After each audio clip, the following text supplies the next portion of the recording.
Hey guys, it's Luca from FoilMagicCards.com, and today I want to talk about the advantages of investing in Magic Cards. So the last time I made a video where I was talking about the disadvantages, and that was basically like kind of issues with illiquidity.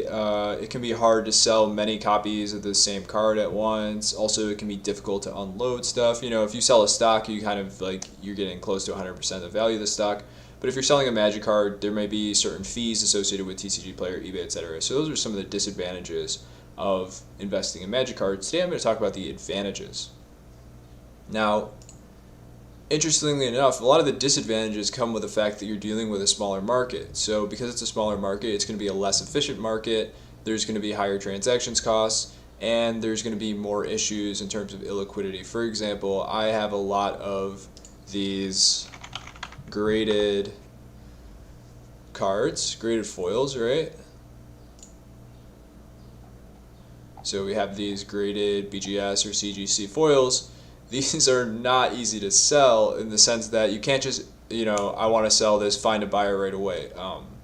If you absolutely needed to liquidate it, you could make a listing on eBay, like an auction, but you could get 50% of the value, you could get 60%, you get 90%, you get 110% of the value. It's going to be kind of random.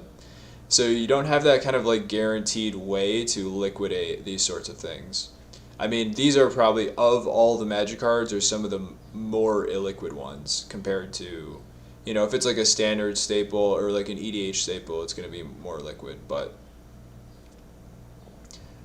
so again, basically, like, the disadvantages come from the inefficiencies of the market, the small size of the market, okay? But also, all the advantages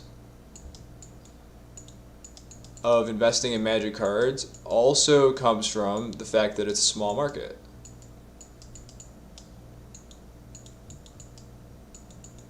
Okay, so I have a theory in investing, which is the smaller the market,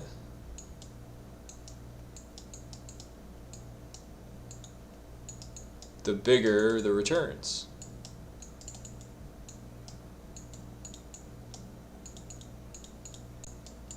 And this takes place even in the stock market, for example. So in the stock market, the biggest companies, the Amazons, the Googles, or if you even go even higher, like treasury bills, right? So like if you're buying a stock in the US government, if you're buying treasuries, those are the biggest markets, the most liquid markets, but they're also going to give you the lowest returns, and that's because basically there's a competition, and people who have large pools of money, like trillions of dollars or billions of dollars, they can't mess around with small stuff. They can't even buy shares of a small company that's worth a few $1 million because it's too small for them, right?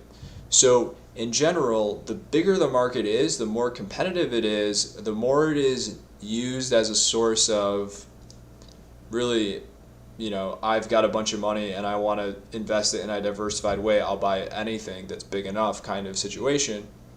And so the bigger the market is, the smaller the return, and then the smaller the market is, the bigger the return. So you can get some really, really amazing returns in smaller markets. For example, even in crypto, right? So let's just think about the landscape of crypto. If you invest in an altcoin, like a Solana or an ADA or even Ethereum that are all smaller than Bitcoin, you can get bigger returns than investing in a Bitcoin, Dogecoin or whatever, right? So the smaller the crypto coin is, the more the returns. And so this is an idea that carries across all kinds of investment, and it also means that in general, if you're thinking like, okay, should I invest my money in the stock market or should I invest it in Magic cards, you should expect that in Magic cards, it's going to be maybe a little bit trickier. It's going to require a certain type of expertise. There's going to be kind of these weird transactions costs, et cetera, et cetera, et cetera. You may have issues with liquidity, finding buyers, but in general, the return should be much higher. And that's kind of the draw. So, and that's the reason why I invest in Magic cards, because it's like, you know what, this is something that I know really well, and I don't have millions of dollars, I'm dealing with under $1 million of investment, and so to me, it seems like the perfect thing for me to invest in. Why should I go invest in the stock market? I can get bigger returns here, and I have more specialized knowledge here. So maybe you're like me, maybe you're someone who plays Magic and has under $1 million to invest. I think if you do have kind of an expertise in understanding the Magic market and you're willing to put in the work, and maybe most of all, if it's fun for you to invest in Magic cards, I love investing in Magic cards, I love Magic, then I think it's a better fit basically for investing. So let me just show some examples. So lately I've been kind of getting a little bit back into investing on Magic Online. So if we take a card like Fable the Mirror Breaker, Fable the Mirror Breaker was under 10 cents, even under 5 cents, 2 cents, right? For a long period of time, you could have bought these for 2 cents, even 1 cent on March 5th, and now it's $15. So do the math, right? That's like 1,500x if you bought them for 1 cent, right? You could never find that in the stock market, blah, blah, blah, blah, blah. So that's really the draw. You're going to be able to get these higher returns. Let's also, so the highest possible returns you will get are on Magic Online. And why is that? Because again, Magic Online is a much smaller market than the paper Magic market. But you also have higher transactions costs in the Magic market, etc. So this would be like the super highest returns you could possibly get are going to be on Magic Online. But then also you can get some crazy returns in paper. In paper, I really like to focus on the foils. So let's take a look at some foils, prices,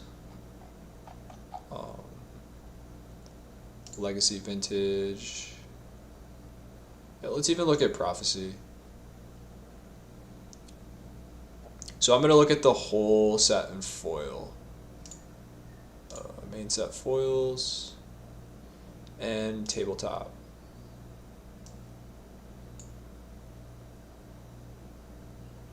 So you could have bought the whole set in foil for $250 in July of 2014, and now the whole. This is kind of why I don't like Magic Goldfish too much, because what are these prices? It's probably like a 20x. I'd say it's really hard to tell right now what is going on with these prices here. But yeah, so it's like $2,600 compared to $250. So you get like a 10x, which is actually not that crazy over a period of 8 years. But I think if you pick I think this is maybe a bad example. Let's try like Urza's Legacy foils. Or Urza's Destiny too. Let's try Urza's Destiny. I always use Urza's Legacy.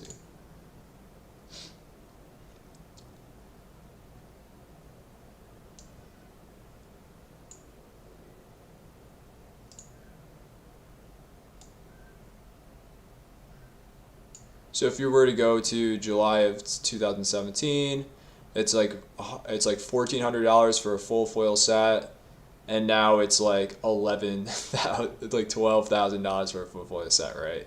So that's kind of that 10x, and that's a whole set too. So it's not just like one particular card, like the whole set 10x, over a span of 5 years, right? Which is difficult to find in the stock market. You can find it in the stock market, but it's unlikely.